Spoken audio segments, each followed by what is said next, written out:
Hello friends, how are you? Welcome to the another video of Suman's Classroom. এই ভিডিওটিতে আমরা আলোচনা করব ফ্রেজাল ভার্ব সম্পর্কে।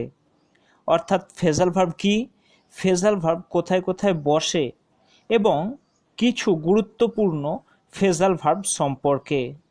আপনাদের কাছে একটাই অনুরোধ করব, ভিডিওটা স্কিপ না করে সম্পূর্ণ দেখার জন্য।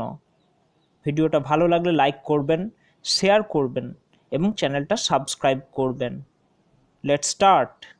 আমাদের প্রথমেই যেটা জানতে হবে সেটা হলো ফ্রেজাল ভার্ব বা গ্রুপ ভার্ব কাকে বলে।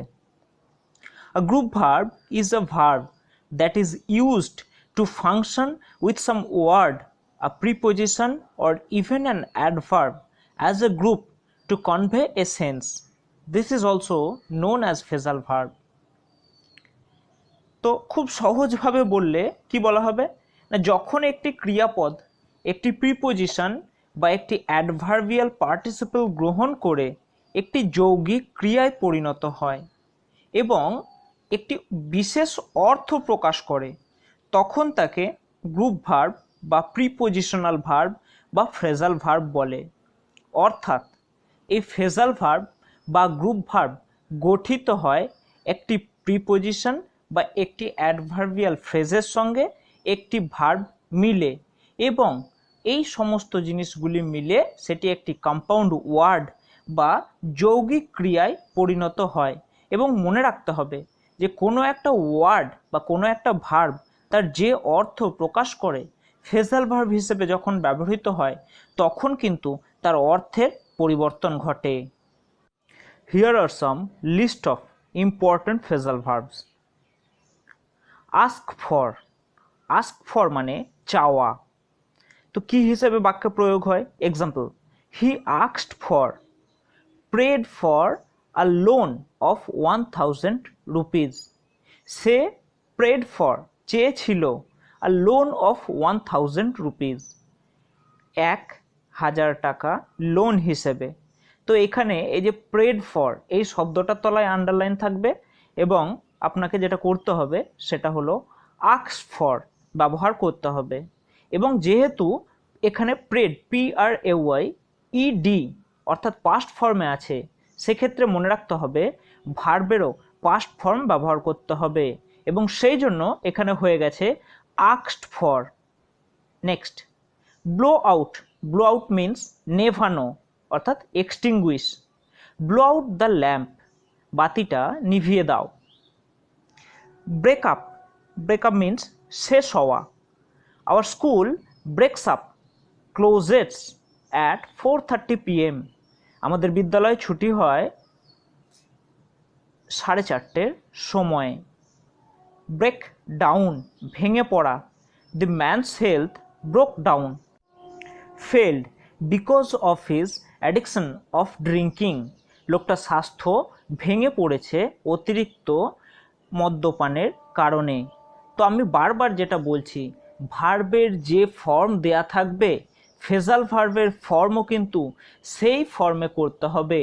অর্থাৎ যদি পাস্ট ফর্মে দেয়া থাকে সেক্ষেত্রে ফ্রেজাল ভার্বের পাস্ট ফর্ম বসবে, যদি প্রেজেন্ট ফর্মে দেয়া থাকে প্রেজেন্ট ফর্ম বসবে, বা যদি পাস্ট পার্টিসিপল ফর্মে দেয়া থাকে সেক্ষেত্রে পার্টিসিপল ফর্ম বসবে। প্রেজেন্ট ফর্মের ক্ষেত্রে যদি থার্ড পারসন সিঙ্গুলার নাম্বার হিসেবে ভার্বে এস বা ইএস ব্যবহৃত হয়ে থাকে তাহলে কিন্তু ফ্রেজাল ভার্বের সঙ্গেও এস বা ইএস ব্যবহৃত হবে। Next, breakout. ব্রেকআউট মিন্স ছড়িয়ে পড়া। Dengue has broken out, appeared or spread once again in Kolkata. পুনরায় কলকাতায় ডেঙ্গু ছড়িয়ে পড়েছে। তো এই অ্যাপিয়ার্ড বা স্প্রেড এই শব্দটার পরিবর্তে ফ্রেজাল ভার্ব হিসেবে ব্রোকেন আউট বসেছে। যেহেতু হ্যাজ আছে এবং অ্যাপিয়ার্ড অর্থাৎ পাস্ট পার্টিসিপল ফর্ম ব্যবহৃত হয়েছে, সেহেতু ব্রেকের past participle form broken out ব্যবহৃত হয়েছে। নেক্সট, ব্রেক ইনটু ভেঙে প্রবেশ করা। The burglars broke into entered by force the jewellery shop. ডাকাতেরা জোর করে প্রবেশ করেছে গহনার দোকানে। তো এখানে এন্টার্ড এন্টারের পরিবর্তে ব্রোক ইনটু ব্যবহৃত হয়েছে। Next, bring down. Bring down মানে রিডিউস বা কমানো। The government is trying to bring down reduce the price of potatoes. অর্থাৎ সরকার চেষ্টা করছে আলুর দাম কমাতে। ব্রিং আপ মিন্স লালন পালন করা। গান্ধীজি ওয়াজ ব্রট আপ অর্থাৎ reared by his parents with care. Gandhiji লালিত পালিত হয়েছিলেন তার পিতামাতার দ্বারা গভীর যত্নের সঙ্গে। তো এখানে রিয়ার্ডের পরিবর্তে ব্রট আপ বসেছে। ব্রিং ডাউন মানে ঘটানো অর্থাৎ কোনো কিছুর কারণ, causes. Pride brings about causes one's downfall. গর্ব হচ্ছে কোনো কারোর পতনের প্রধান কারণ। তো এখানে কজেসের পরিবর্তে ব্রিংস অ্যাবাউট বসেছে। Next, bring out. Bring out means প্রকাশ করা, publish. Our magazine is going to be brought out or published very soon. পাবলিশডের পরিবর্তে ব্রট আউট বসেছে। আমাদের বিদ্যালয়ের ম্যাগাজিন খুব শীঘ্রই প্রকাশ হতে চলেছে। নেক্সট, কল আপ মনে করা। রিমেম্বারের পরিবর্তে কল আপ ব্যবহৃত হয়। আই ট্রাইড হার্ড আমি খুব গভীরভাবে মনে করতে চাইলাম to call up his name তার নাম, বাট ফেল্ড কিন্তু ব্যর্থ হলাম। কল অন দেখা করা। মিট অর্থাৎ সাক্ষাৎ করা বা দেখা করা, যার ইংরেজি হচ্ছে মিট, তার পরিবর্তে কল অন ব্যবহৃত হয়। Example, I went to his office to call on him. আমি তার অফিসে গিয়েছিলাম তার সঙ্গে সাক্ষাৎ করার জন্য। নেক্সট, ক্যারি অন চালিয়ে যাওয়া অর্থাৎ continue. He will carry on the business. সে তার ব্যবসা চালিয়ে যাচ্ছে। তো এখানে কন্টিনিউ এর পরিবর্তে ক্যারি অন ব্যবহৃত হয়েছে। নেক্সট, ক্যারি আউট মান্য করা অর্থাৎ obey. You must carry out my order. তোমাকে অবশ্যই আমার আদেশ মান্য করতে হবে। অর্থাৎ ওবে, ওবের পরিবর্তে ক্যারি আউট বসেছে। কাম অ্যাক্রস হঠাৎ দেখা। Meet by chance. I came across met the man in the market yesterday. গতকাল বাজারে গিয়ে লোকটার সঙ্গে আমার সাক্ষাৎ বা দেখা হয়েছিল। তো এখানে দেখো মিটের পাস্ট টেন্স মেট ব্যবহৃত হয়েছে, সেই জন্য তার পরিবর্তে কি বসেছে ফ্রেজাল ভার্ব হিসেবে came across. Next, come by. Come by মানে পাওয়া অর্থাৎ get. It is difficult to come by or get these old books now. এটা খুবই এখন কঠিন সেই পুরনো বইগুলো খুঁজে বার করা। কাম অফ জন্মগ্রহণ করা। ওয়াজ বর্ন অফ জন্মগ্রহণ করা। Rabindranath Tagore came of a rich family. Rabindranath Thakur একটা ধনী ব্যক্তি বাড়িতে জন্মগ্রহণ করেছিলেন। তো এখানে বর্ণের পরিবর্তে কেম অফ বসেছে, কারণ দেখো ওয়াজ বর্ন অফ আছে, তো সেই জন্য পাস্ট টেন্স হিসেবে কেম অফ বসেছে। নেক্সট, কাম অফ অনুষ্ঠিত হওয়া, টেকিং প্লেস কোনো কিছু জায়গা দখল করা। Our annual school sports are coming off soon. আমাদের বিদ্যালয়ের যে বাৎসরিক ক্রীড়া প্রতিযোগিতা সেটা খুব শীঘ্রই অনুষ্ঠিত হতে চলেছে। তো এখানে টেকিং প্লেসের পরিবর্তে কামিং অফ ব্যবহৃত হয়েছে। নেক্সট, কাট ডাউন কমানো অর্থাৎ reduce. Try to cut down your budget. তোমার বাজেট কমাতে চেষ্টা করো। তো এখানে রিডিউসের পরিবর্তে কাট ডাউন ব্যবহৃত হয়েছে। নেক্সট, ডিল ইন ব্যবসা করা। ক্যারিজ অন বিজনেস অর্থাৎ ব্যবসা করা। হি ডিলস ইন রাইস সে চালের ব্যবসা করে। তো এখানে দেখো ক্যারিজ অন বিজনেস, ক্যারিজ আছে সেই জন্য তার পরিবর্তে ডিলস ইন বসেছে। নেক্সট, ফল ইন ভেঙে পড়া অর্থাৎ কোল্যাপস। তো কোল্যাপসের পরিবর্তে ফল ইন ব্যবহৃত হয়। একটা এক্সাম্পল দেখব। দি dilapidated building fell in the recent earthquake. সেই ভঙ্গুর বাড়িটা সাম্প্রতিক ভূমিকম্পে ভেঙে পড়েছে। তো এখানে দেখো কোল্যাপসড পাস্ট টেন্স আছে, তো সেই জন্য ফলের পরিবর্তে ফেল ব্যবহৃত হয়েছে। Next, fall out. Fall out মানে হলো কলহ করা বা ঝগড়া করা, অর্থাৎ quarrel. The sons of the old man fell out quarrelled over their property. সে বৃদ্ধ লোকের সন্তানগুলো নিজেদের মধ্যে সম্পত্তি নিয়ে দ্বন্দ্ব করছিল। কোয়ারেল যেহেতু পাস্ট টেন্সে আছে, সেহেতু ফলের পাস্ট টেন্স হিসেবে ফেল আউট ব্যবহৃত হয়েছে। Next, fall on. ফলন মিন্স আক্রমণ করা, attack. The robbers fell on the passerby. The robbers ডাকাতেরা ফেল অন আক্রমণ করেছিল দ্য পাসার বাই মানে হচ্ছে যে যাত্রী যাচ্ছিল তাদেরকে আক্রমণ করেছিল। অ্যাটাকড, অ্যাটাকড হচ্ছে পাস্ট টেন্স, তার পরিবর্তে ফলের পাস্ট টেন্স হিসেবে ফেল অন ব্যবহৃত হয়েছে। নেক্সট, ফল থ্রু, অসফল বা ব্যর্থ হওয়া, অর্থাৎ ফেল। ফেলের পরিবর্তে আমরা ফল থ্রু ব্যবহার করে থাকি। এক্সাম্পল দেব, all his plans fell through. তার সমস্ত পরিকল্পনাগুলোই ব্যর্থ হয়েছিল। তো দেখো এখানে আছে ফেল্ড, FAILED। ফেল্ড মিন্স ব্যর্থ হয়েছিল। তো যেহেতু এটা পাস্ট টেন্সে আছে, তার পাস্ট টেন্স হিসেবে ফেল থ্রু ব্যবহৃত হয়েছে। Next, give away. Give away means বিতরণ করা, অর্থাৎ distribute. He gave away dresses to poor people on his birthday. সে তার জন্মদিনে দরিদ্র লোকেদেরকে পোশাক বিতরণ করেছিল। তো এখানে ডিস্ট্রিবিউটেড অর্থাৎ বিতরণ করেছিল অতীতকালে আছে, সেই জন্য গিভের পাস্ট টেন্স হিসেবে গেভ অ্যাওয়ে ব্যবহৃত হয়েছে। নেক্সট, গিভ আপ পরিত্যাগ করা, shun. You must give up or shun bad habits. তোমার অবশ্যই উচিত বাজে স্বভাবগুলোকে পরিত্যাগ করা। তো এখানে শান এর পরিবর্তে কি বসেছে, গিভ আপ বসেছে। নেক্সট, গো থ্রু মানে পড়াশোনা করা, অর্থাৎ read. He has gone through the book. সে এখন পড়াশোনা করছে। এখানে একটা জিনিস ভালো করে খেয়াল করো, তো তোমাদের হয়তো কনফিউজ লাগতে পারে, রিড দেখে তোমরা হয়তো তাড়াহুড়ো করে গো থ্রু ব্যবহার করে দিয়ে চলে আসতে পারো। তো সেক্ষেত্রে কিন্তু ভুল হবে, কারণ দেখো রিডের আগে একটা হ্যাজ বসেছে। তো যেহেতু হ্যাজ আছে এবং রিডের স্পেলিংয়ের ক্ষেত্রে কোনো রকম পরিবর্তন হয় না পাস্ট পার্টিসিপেলের ক্ষেত্রে, তো সেহেতু একটা ভুল হয়ে যাওয়ার সম্ভাবনা থাকে।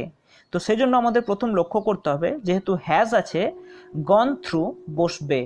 নেক্সট, হোল্ড অন অনুষ্ঠিত হওয়া। The meeting will be hold on the 5th of May। এই হোল্ড অন মানে হচ্ছে টেকিং প্লেস। তো এখানে টুক প্লেস আছে, সেই জন্য তার পরিবর্তে হেল্ড অন ব্যবহৃত হয়েছে, অর্থাৎ পাস্ট টেন্সে হেল্ড অন বসেছে। Next, look for. Look for means খোঁজা বা কোনো কিছু প্রত্যাশায় থাকা, অর্থাৎ searching. I am looking for a chance to show my skills. তো এখানে দেখো সার্চিং আছে, আইএনজি ফর্মে আছে, সেজন্য কি হয়েছে, লুকিং ফর ব্যবহৃত হয়েছে। Next, look after. Look after মানে দেখাশোনা করা বা যত্ন নেওয়া, অর্থাৎ টেক কেয়ার অফ। এক্সাম্পল দেখব, mother Teresa looked after the poor people of our country. আমাদের দেশের দরিদ্র লোকেদেরকে মাদার টেরেসা সেবা করতেন বা যত্ন নিতেন বা দেখাশোনা করতেন। তো এখানে দেখো টুক কেয়ার অফ অর্থাৎ পাস্ট টেন্সে আছে বলে লুকড আফটার বসেছে। Next, look down upon. Look down upon মানে ঘৃণা করা, অর্থাৎ হেট। তো যদি কোনো সেন্টেন্সের মধ্যে হেট থাকে এবং তার তলায় আন্ডারলাইন থাকে, তাহলে আমাদেরকে হেটের পরিবর্তে লুক ডাউন আপন ব্যবহার করতে হবে। তো একটা এক্সাম্পল দেখব, do not look down upon the poor. দরিদ্র ব্যক্তিদেরকে বা গরিবদেরকে কখনো ঘৃণা করো না। Next, make out. Make out means বুঝতে পারা, অর্থাৎ কোনো কিছু অনুভব করতে পারা বা বুঝতে পারা, অর্থাৎ আন্ডারস্ট্যান্ড। তো কোনো সেন্টেন্সে যদি আন্ডারস্ট্যান্ড শব্দটা থাকে এবং তার তলায় আন্ডারলাইন থাকে, তাহলে কিন্তু আমাদেরকে মেক আউট করতে হবে। একটা এক্সাম্পল দেওয়া যাক, I am trying to make out my friends problem. আমি চেষ্টা করছি বা বুঝতে চেষ্টা করছি যে আমার বন্ধুর সমস্যাটা কি হচ্ছে। তো এখানে দেখো আন্ডারস্ট্যান্ডের পরিবর্তে মেক আউট ব্যবহৃত হয়েছে। নেক্সট, মেকআপ মিটিয়ে নেওয়া বা ক্ষতিপূরণ করা, অর্থাৎ সলভড বা কম্পেনসেট। এই শব্দগুলো সলভ বা কম্পেনসেট থাকলে তার পরিবর্তে মেকআপ ব্যবহৃত হয়। একটা এক্সাম্পল দেখব, দে মেড আপ অর্থাৎ solved their old bitterness and became friends. তারা তাদের মধ্যে পুরনো ভুল বোঝাবুঝি মিটিয়ে নিল এবং তারা বন্ধু হয়ে গেছিল। তো এখানে সলভডের পরিবর্তে মেড আপ ব্যবহৃত হয়েছে। এবং একই সাথে try to make up for the loss, try to make up for the loss অর্থাৎ যে ক্ষতিটা হয়েছে তার জন্য তারা ক্ষতিপূরণ দিল। তো এখানে দেখো কম্পেনসেটের পরিবর্তে মেক আপ ব্যবহৃত হয়েছে। Next, pass away, pass away means মারা যাওয়া অর্থাৎ die. The patient passed away peacefully, লোকটা ধীরে সুস্থে বা শান্তিতে মারা গিয়েছিল। তো এখানে ডায়েডের পরিবর্তে, ডায়েড যেহেতু পাস্ট টেন্স তার পরিবর্তে পাসড অ্যাওয়ে ব্যবহৃত হয়েছে। নেক্সট, পিক আপ মানে সংগ্রহ করা বা collect. Pick up the ripe blackberries অর্থাৎ পাকা কালো জামগুলো সংগ্রহ করে নাও। তো এখানে কালেক্টের পরিবর্তে পিক আপ ব্যবহৃত হয়েছে। Put out, put out means নেভানো। Put out the lamp before coming out of the room. তো এখানে এক্সটিংগুইশের পরিবর্তে পুট আউট ব্যবহৃত হয়। বলছে কি ঘর থেকে যখন বেরুবে তার আগে ঘরের যত আলো নিভিয়ে দিও। নেক্সট, পুট অফ পিছিয়ে দেওয়া অর্থাৎ remove. Put off the socks because they emit a foul smell. Put off সরিয়ে দাও বা পিছিয়ে দাও দ্য সক্স মোজাগুলো, বিকজ কারণ দে এমিট আ ফাউল স্মেল সেগুলো থেকে দুর্গন্ধ বেরুচ্ছে। তো এখানে রিমুভের পরিবর্তে পুট অফ ব্যবহৃত হয়েছে। নেক্সট, পুট অন মানে পরিধান করা অর্থাৎ ওয়্যার, কোনো কিছু পোশাক পরিচ্ছদ পরা।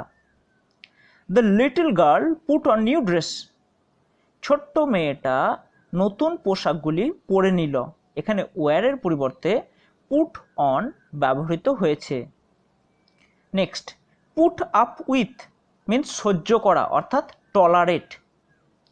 I can not put up with such insults, এই ধরনের অপমান আমি সহ্য করব না। তো এখানে দেখো টলারেট, এই টলারেটের পরিবর্তে কি ব্যবহার হয়েছে না পুট আপ উইথ ব্যবহৃত হয়েছে। তো এই বাক্যটা যদি একটু খেয়াল করো, দেখো পুট এই ভার্বটার সঙ্গে একের বেশি প্রিপোজিশন যুক্ত হয়েছে, একটা আপ এবং একটা উইথও যুক্ত হয়েছে। Next, run after, run after মানে হচ্ছে পিছু ধাওয়া করা, কাউকে চেজ করা, CHASE চেজ। এই শব্দটা যদি থাকে বা এর টেন্সের যে কোনো রূপ যদি থাকে তার পরিবর্তে আমরা রান আফটার ব্যবহার করব। তো একটা এক্সাম্পল দেখব, don't run after material pressure all the time. Don't run after কখনো পিছু ধাওয়া করো না কোনো বস্তুগত চাহিদার প্রতি, কোনো বস্তুগত চাহিদার প্রতি পিছু ধাওয়া করো না। নেক্সট, রান ওভার মানে চাপা দেওয়া, knock down. The beggar was run over by the speeding lorry, সেই ভিখারি ব্যক্তিটাকে রাস্তায় একটা ছুটন্ত লরি চাপা দিয়ে দিয়েছিল। নকড ডাউন তার পরিবর্তে রান ওভার বসেছে। এই এক্সাম্পলটা যদি ভালো করে খেয়াল করে দেখো তাহলে দেখবে যে নকড ডাউন আছে। তো তোমাদের মনে হতে পারে যে নক ডাউন থাকলে তো র্যান ওভার হওয়ার উচিত ছিল, কিন্তু বাক্যটা যদি ভালো করে দেখো তাহলে দেখো বাক্যটা রয়েছে প্যাসিভ ফর্মে, এবং প্যাসিভ ফর্মে আমরা জানি যে ভার্বের 3 নম্বর ফর্ম অর্থাৎ পাস্ট পার্টিসিপল বসে। তো সেই জন্য নক, নকড, নকড অর্থাৎ নকের পাস্ট পার্টিসিপল ফর্ম নক বসেছে। তো এখানে রানের পাস্ট পার্টিসিপল ফর্ম হচ্ছে run, ran, run. Past participle form run হয়, সেই জন্য রান বসেছে। নেক্সট, সেট আপ স্থাপন করা অর্থাৎ এস্টাবলিশড বা found. The man is working hard to set up his new business, লোকটা কঠিন পরিশ্রম করছিল তার নতুন ব্যবসাটাকে দাঁড় করানোর জন্য। তো এখানে এস্টাবলিশের পরিবর্তে সেট আপ ব্যবহৃত হয়েছে। নেক্সট, সেট ইন শুরু হওয়া spring sets in from February in India. Sets in শুরু হওয়া অর্থাৎ start. Spring sets in, spring যেহেতু থার্ড পারসন সিঙ্গুলার নাম্বার সেহেতু তার সঙ্গে স্টার্টস বসে। এই স্টার্টস যেহেতু মেন ভার্বের সঙ্গে এস যুক্ত হয়েছে সেহেতু সেটের সঙ্গেও এস যুক্ত হয়েছে।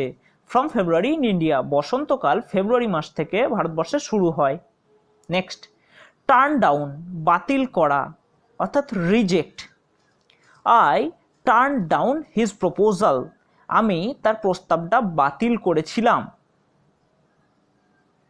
যেহেতু এখানে রিজেক্টেড আছে তাই তার পরিবর্তে টার্ন ডাউন বসেছে।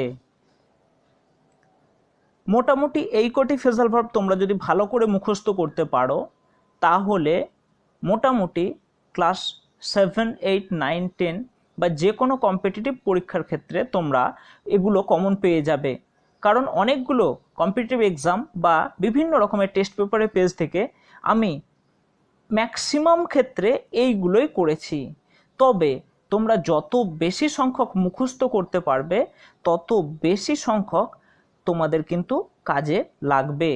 কিন্তু এগুলো মুখস্থ করা একটু শক্ত বা এগুলোর ব্যবহারিক প্রয়োগ ঘটানো একটু শক্ত। তো সেই জন্য আমি একটাই কথা বলবো যে তোমরা এই 50টা মতো যে ফ্রেজাল ভার্ব আমি দিলাম সেগুলো যদি খুব ভালো করে মুখস্থ করতে পারো তাহলে পরীক্ষার খাতায় তোমরা 99% শিওর থাকবে যে এর মধ্যে থেকেই আসবে। কিন্তু হ্যাঁ, তোমাদেরকে এই 99% কিন্তু খুব ভালো করে ব্যবহারিক প্রয়োগ জানতে হবে। এবং আমি আবারও একটা কথা বলছি যে ফ্রেজাল ভার্ব কিন্তু শুধুমাত্র মুখস্থ করলে নয়, তাকে ভিতর থেকে বুঝতে হবে। অর্থাৎ তোমাকে দেখতে হবে যে সেন্টেন্সে টেন্স কী দিয়েছে এবং টেন্স অনুযায়ী কিন্তু ফ্রেজাল ভার্বের টেন্সও পরিবর্তন হবে। তো যদি প্রেজেন্ট টেন্স দেওয়া থাকে সেক্ষেত্রে প্রেজেন্ট টেন্সের ফর্ম বসবে এবং থার্ড পারসন সিঙ্গুলার নাম্বার থাকলে তার সঙ্গে এস বা ইয়েস বসবে। যদি পাস্ট টেন্সে থাকে সেক্ষেত্রে ফ্রেজাল ভার্বেরও পাস্ট ফর্ম বসবে বা গ্রুপ ভার্বেরও পাস্ট ফর্ম বসবে। এবং যদি পাস্ট পার্টিসিপল ফর্মে দেওয়া থাকে সেক্ষেত্রে কিন্তু তোমাকে ফ্রেজাল ভার্ব বা গ্রুপ ভার্বেরও পাস্ট পার্টিসিপল ফর্ম ব্যবহার করতে হবে। তো এই কয়েকটা জিনিস কিন্তু মাথায় রাখতে হবে। ভিডিওটা ভালো লাগলে লাইক করবেন, শেয়ার করবেন এবং চ্যানেলটা সাবস্ক্রাইব করবেন এবং বেল আইকনে ক্লিক করবেন রেগুলার নোটিফিকেশান পেতে। Thank you.